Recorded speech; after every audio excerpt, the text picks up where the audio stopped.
It was supposed to be a night for healing. That's what Emily called it. A healing dinner. A few days earlier, she had floated the idea to me over coffee like it was nothing. "I think it would help if we did something intentional," she said, spooning cinnamon into her mug with exaggerated care. "Something public. Something honest.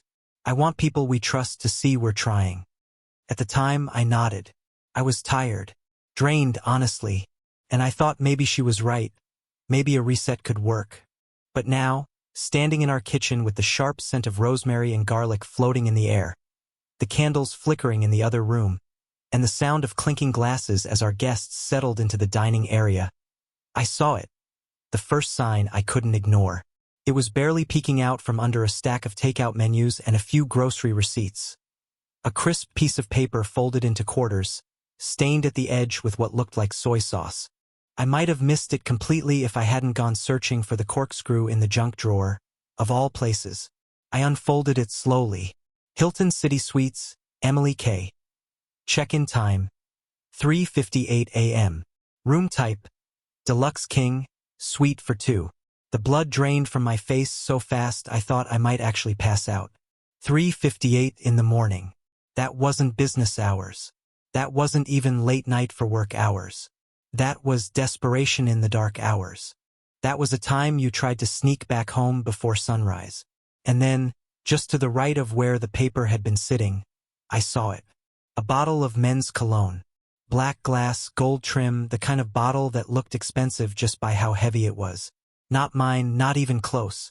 I'd never seen it before in my life. I heard her voice float in from the living room, light and controlled. She was laughing. She had that tone, the one she used when she was trying a little too hard to sound relaxed. I don't know how long I stood there in the kitchen staring at that receipt. Probably less than a minute, but it felt like a small eternity. One where time warped and memories started racing in reverse, unspooling themselves behind my eyes. When I stepped back into the room, Emily was lighting the last candle on the table. Her hair was tied back in that effortless way she used to reserve for date nights. Her dress, emerald green, snug at the waist, low-cut enough to make an impression, was new. I knew it was new because the shopping bag it came in was still stuffed behind the laundry hamper in the guest bathroom. She turned and gave me a practiced smile. "Everything okay?" I held up the paper. "Found this in the kitchen." She froze for a half-second and only a half-second, then recovered fast. "Oh," she said with a little laugh. "That's just a work thing. I had to book a hotel for a client who flew in unexpectedly." I didn't say anything, just kept looking at her. I wanted her to elaborate. I wanted her to lie better or worse. I didn't know.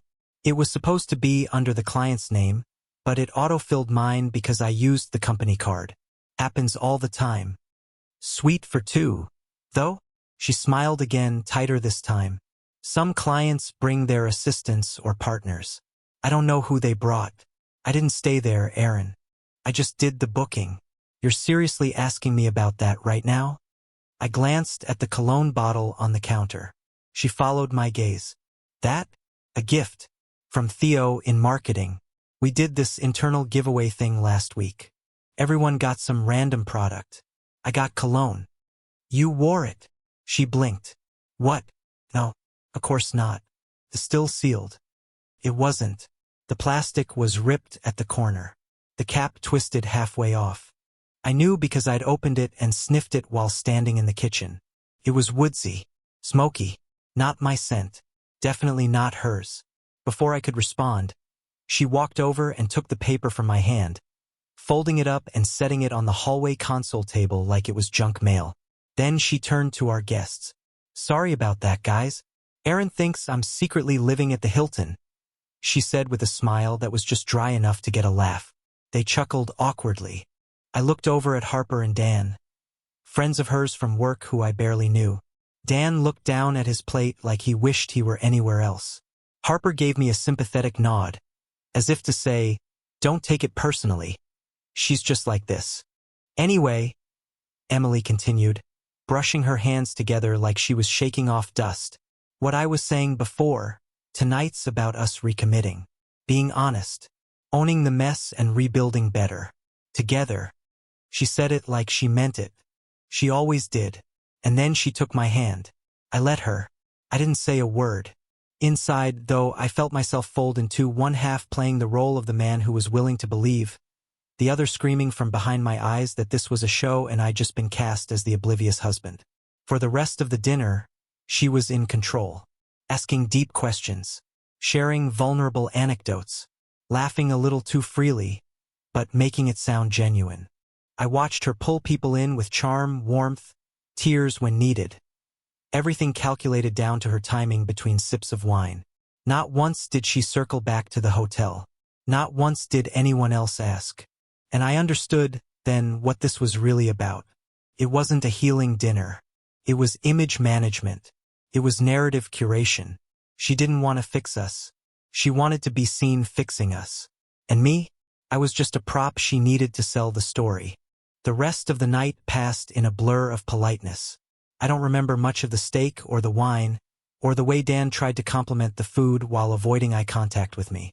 I do remember Emily kissing me on the cheek as the guests left. She whispered, "Thank you for being open tonight." I said nothing. Later, in bed, I lay there awake while she slept soundly beside me. One arm draped across my chest like we were still in love. The scent of that cologne, subtle, stubborn, still clung to her hair. And I knew in my gut, this was just the first scene in a longer play I hadn't agreed to be in. I didn't sleep much after that night. I lay in bed staring at the ceiling, her arm resting across my chest like a weighted lie. The shadows on the wall stretched and shifted as the hours passed, and somewhere between 2 and 5 in the morning, the memories started surfacing. Not all at once, not like a movie montage, more like puzzle pieces I'd ignored because they didn't seem to fit anywhere. Until now, the hotel receipt, the cologne, her little performance at the dinner table. It wasn't just an isolated moment. It was the seam unraveling an entire tapestry of moments. All the ones I had brushed off because I wanted to believe the best. The first thing that popped into my head, her phone. It used to buzz constantly, and we'd joke about how her coworkers were workaholics. But about 4 months ago, she installed some new security app that locked everything behind a biometric lock. Not just the phone itself, but individual apps. Messages, Instagram, even her Notes app. She claimed it was because her team handled sensitive client data. But Emily worked in brand development, not national defense. One night, she was in the shower, and her phone lit up next to me on the nightstand. I glanced at it, just out of habit.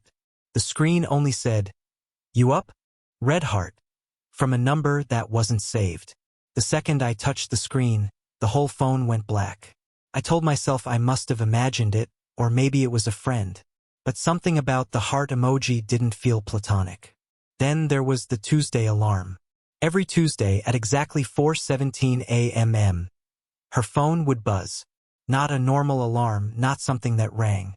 Just a soft vibration that she always seemed to wake up to instantly. I only noticed it because I'm a light sleeper. She never acknowledged it, just quietly slipped out of bed and padded into the other room under the excuse of checking something for work. Every Tuesday, same time, I remember staring at the ceiling, listening to the floor creak, wondering if I was crazy for thinking it meant something. But the clincher? The emoji next to that alarm. A little red heart. She must have set it as a visual cue. I didn't think much of it then. But now, felt like a breadcrumb. Then came the gym bag. We'd been arguing that week. I don't even remember what about. Something stupid. I was putting away laundry when I noticed the bag sitting under the edge of the bed. I unzipped it. Not because I was snooping, but because I thought maybe she'd left a wet towel in there again. Instead, I found new lingerie. Delicate. Expensive. Tags removed. Stuff she had never worn around me. I brought it up casually. She barely blinked. "Oh," she said. "I bought that for a shoot we're doing at work, as part of a boudoir-inspired ad campaign." Then she added, "It's not even my size." But it was. I knew it was. And no shoot ever showed up in her portfolio. She stopped sharing her location, too. For years, we shared our locations by default. Mostly because she always forgot her phone and would text me from someone else's asking me to ping it. But one day, I opened the map app and saw the message. Location not available. I asked about it once, just once, and she got defensive. Are you tracking me now? She asked, almost laughing. Wow, okay. Possessive much? It wasn't worth the argument, so I let it go. She started talking less about her day. Stopped volunteering information. Stopped showing interest in mine.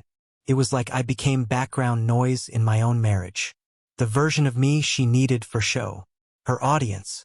The shift in her mood was gradual, but by the time I noticed it, it had already taken over everything. The way she came home from work, barely looking up from her phone as she walked through the door. The way she rushed through dinner like it was a chore. The way she never seemed to make eye contact anymore. Like she was trying not to see me, or worse, trying not to let me see her. And then, 1 week before the dinner, she floated the idea like a PR pitch. Aaron, she said, sitting across from me with her hands folded just so, like a therapist or a manager about to deliver constructive feedback. I think we should do something meaningful. I want to show people we're serious about healing. Maybe have a dinner. Just a few people who know us. Nothing big. At the time, I thought it was sincere. Maybe a little odd. A little staged. But I didn't want to shoot it down. I didn't want to be the one who didn't try. But now, remembering how perfectly she teed everything up, the way she had the guest list ready, the table already planned, the talking points prepared like we were hosting a panel on emotional recovery, it all felt calculated. And what really stuck with me was how relieved she looked when I agreed. Like she had rehearsed her lines and just needed the audience to show up. The days leading up to it, she was better. Like she was putting on her us costume again. Holding my hand more. Asking if I needed anything. Smiling like we were a couple again. But there was always something mechanical about it. The warmth didn't reach her eyes. It was like watching someone play a version of herself she didn't believe in anymore.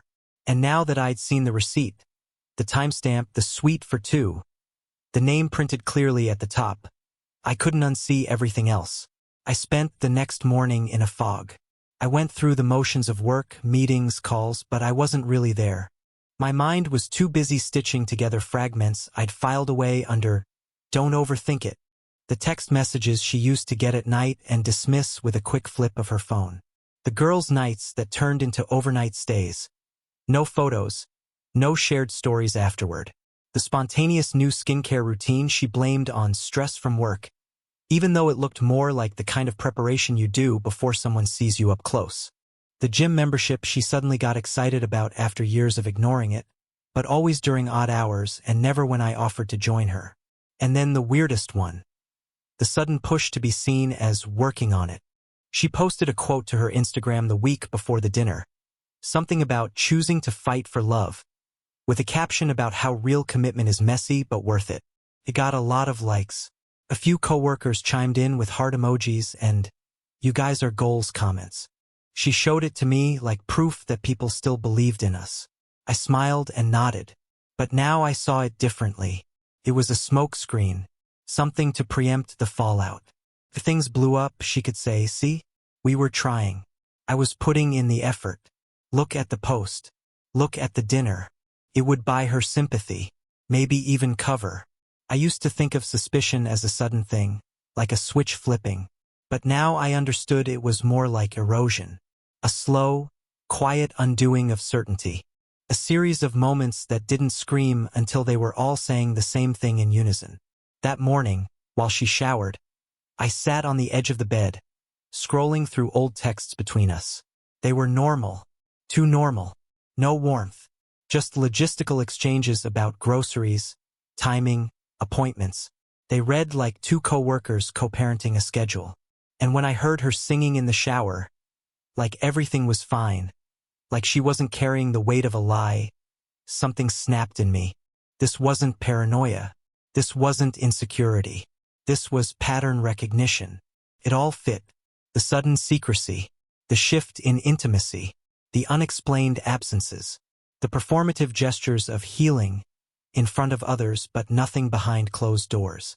All of it lined up not like random clues but like a carefully staged plan, like a script. And if I was right, I wasn't even the audience. I was the target. 2 days after the dinner, Emily said she was going to a bachelorette party. Her tone was light, offhand, the way someone mentions they're running an errand. She stood by the mirror, curling her hair, humming some pop song under her breath.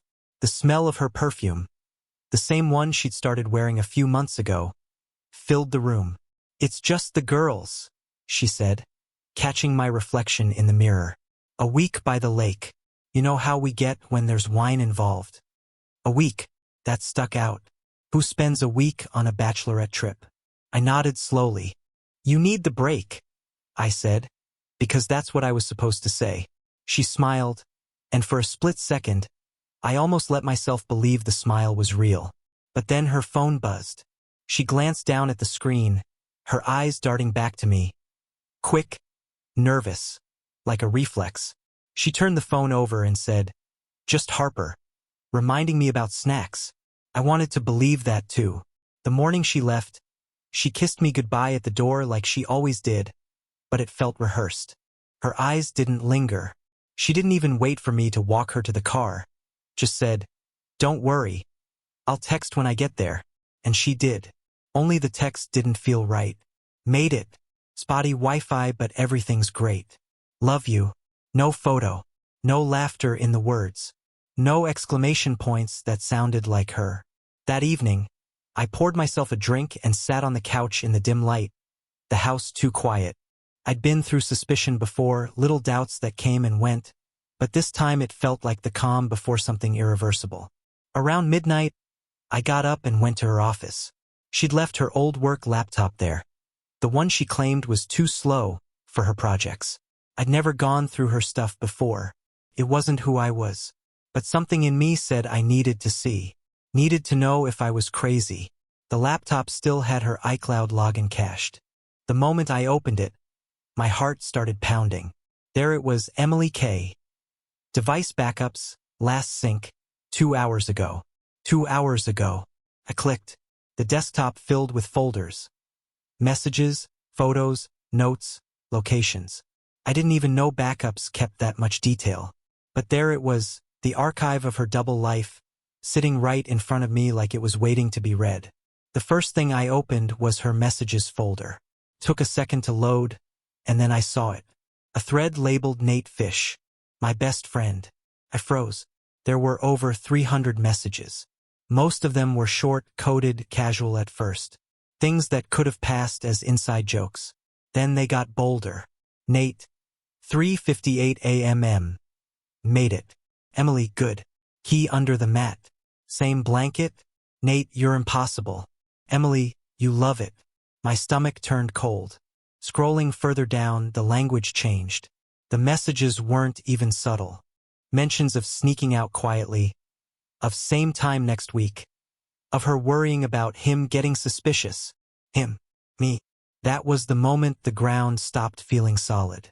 I opened her photo roll next. There weren't many. She'd clearly been careful. But the ones that were there were enough. Shadows, blurred shapes, a reflection in a window, and one that made everything final. Her sitting on a porch swing, wearing Nate's gray hoodie, the one I'd helped him move in with.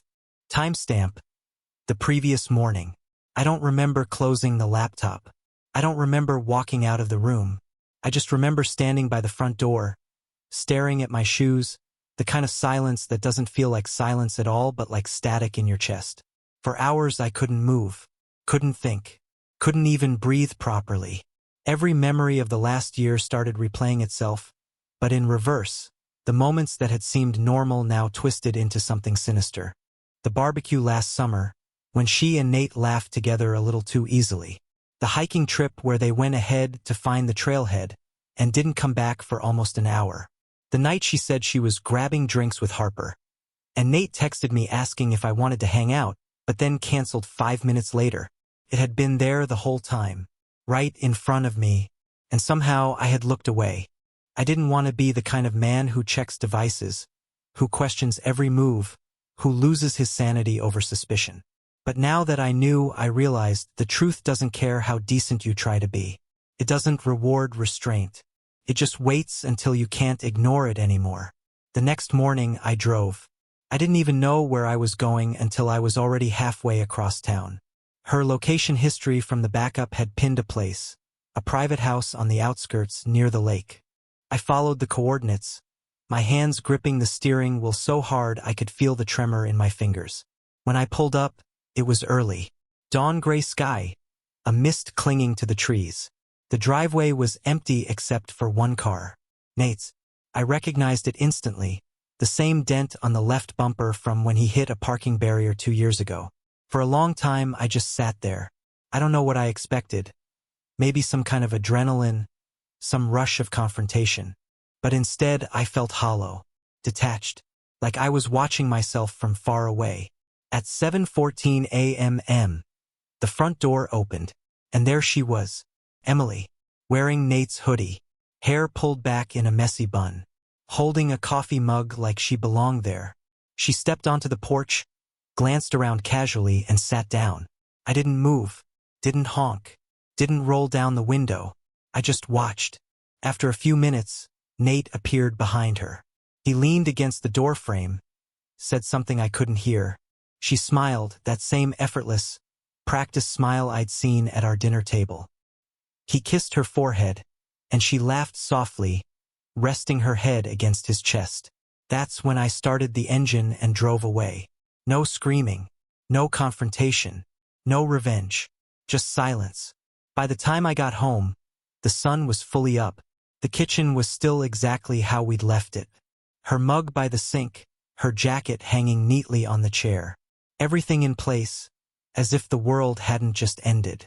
I plugged the flash drive into my computer, downloaded the backup, and watched the progress bar crawl to completion. When it finished, I ejected it, labeled it in sharp black ink. Truth. Then I sat there, staring at it. It wasn't rage I felt. Not yet.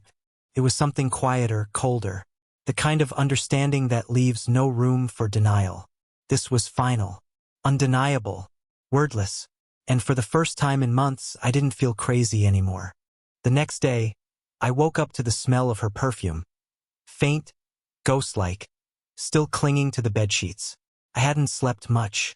Every time I closed my eyes, I saw the porch, Nate's car, her in his hoodie. The image was burned into my brain, looping endlessly until it lost meaning and just became static. By morning, the numbness had hardened into something steadier. Not anger, not sorrow, just a kind of clarity that stripped everything down to its bones. I moved through the house mechanically, making coffee, folding the blanket on the couch, pretending there was still a version of my life that could continue normally. But then I saw her laptop. It was sitting on the kitchen counter, still open, screen half-lit from sleep mode. She'd left in a hurry. For a few seconds, I hesitated. Maybe it was just work. Maybe I didn't want to know more than I already did. But curiosity isn't the right word for what pulled me closer. It was gravity. The same pull that makes you stare at a car wreck even when you know you shouldn't. I tapped the trackpad. The screen came to life. Her inbox was open. Not personal email, but her company account. She'd been logged into a work chat app, some kind of internal thread. At the top, pinned in bright blue, was a message labeled Evening Plan. I clicked it. The thread loaded slowly, the text scrolling down like a confession typed out over time. Harper. Make sure you set the tone early. Calm, rational, controlled. Ben, yeah, no yelling. No tears if you can help it. He'll shut down if it feels like a fight. Emily, got it. I don't know if I can do this with him in the room.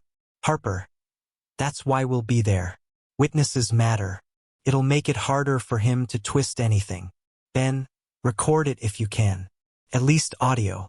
My hand tightened on the edge of the counter. Harper, you're not doing anything wrong. Just own your truth. If he leaves, that's fine. It'll show he can't handle honesty. Emily, what if he doesn't leave? Ben, then you keep it steady. Don't engage emotionally. Make him look unreasonable. Harper, right? Best outcome? He walks out on camera. Then it's clear who ended it. I scrolled further. The messages stretched back weeks, maybe longer. They had discussed everything. The timing, the phrasing. The healing dinner wasn't random. It was a controlled experiment. One message from Emily stopped me cold. Emily, I just need it to look mutual. He can't be the one blindsided. It has to look like we're both working on it and he gives up. Then I'm the one who tried. I stared at those words for a long time, the glow of the screen washing over my hands. I thought betrayal was something you stumbled into, a slow drift, an accident of loneliness and impulse. But this was architecture. It wasn't chaos. It was choreography. There were references to drafts, outlines, even phrases to ease tension. They had bullet points labeled emotional escalation, controlled empathy, and exit strategy. It was like watching my life turned into a case study. And then came the final entry, dated 2 nights before the healing dinner. Harper, don't forget the narrative. The goal is closure, not confrontation. Ben, you've got this. You're the calm one. He'll lose composure first. That's your cue to pivot to peace. Emily, what if he doesn't? Harper, then improvise. Just remember, facts, empathy, and witnesses.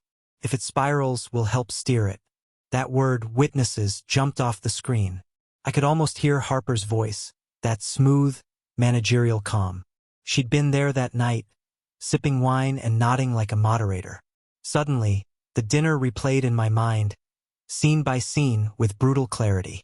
The way Harper had gently redirected me when I questioned the hotel receipt. The way Ben had changed the subject to healing. The way Emily had teared up right on cue. They hadn't been guests. They'd been stagehands. Every reaction, every line, every gesture, choreographed to make me look unstable if I pushed back. And I had played my role perfectly.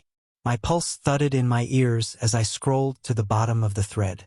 One last message stood out, pinned separately, written in Harper's clipped tone. Reminder: company resources are not personal tools. Keep this thread off record. Delete drafts once done. No Slack logs. It wasn't just emotional manipulation, it was corporate, polished, and planned. And she had used company accounts to do it. I copied the entire thread, exported the metadata, and saved it all to the flash drive, the same one that now held the phone backup, the texts, and the photos. When the file transfer finished, I renamed it Evening Plan. TXT. I ejected the drive, the tiny light blinking once before going dark. Then I just stood there for a long time, staring at the laptop screen as it dimmed back to black. The part of me that used to want to understand her, the part that wanted to believe there was still some trace of love, some human flaw behind the deceit, went quiet. There was no emotion left to feel, only logistics. I cleaned up the counter, closed the laptop, and slipped the flash drive into the small fireproof safe I kept for tax documents. The irony wasn't lost on me. I was storing my wife's betrayal next to our mortgage papers. For the first time since this started, I didn't feel confused. I felt precise. If she'd built a narrative, I would build a record. If she'd scripted a performance, I'd document the truth. And I wasn't going to shout or throw anything or beg her to explain. No one listens to the man who looks broken. They listen to the man who speaks calmly and shows evidence. That night, I sat by the window, the glow of the streetlight painting thin bars across the floor. Somewhere outside, a neighbor's sprinkler kicked on, a rhythmic hiss that filled the silence. I thought about the first day I met Emily, how easy it had been to trust her voice, how effortlessly she'd made people lean in when she talked. I realized she'd always known how to control a room. I just hadn't seen it as control before. I called it charm. I went to bed late. The sheets still smelled like her perfume, but I didn't change them. I wanted the scent to linger long enough to burn out naturally, like smoke after a fire. As I turned off the light, I understood something simple and devastating. I wasn't married to a person anymore. I was entangled in a story someone else had written for me. But now that I'd read the script, I wasn't going to play the part. Not anymore. Her company launched an ethics investigation after I submitted everything: emails, footage, GPS logs. Her team distanced themselves fast. A neighbor's security camera caught Nate visiting our home during her supposed business trips. Her effort to paint me as unstable collapsed under the weight of facts. No commentary, just quiet, undeniable proof.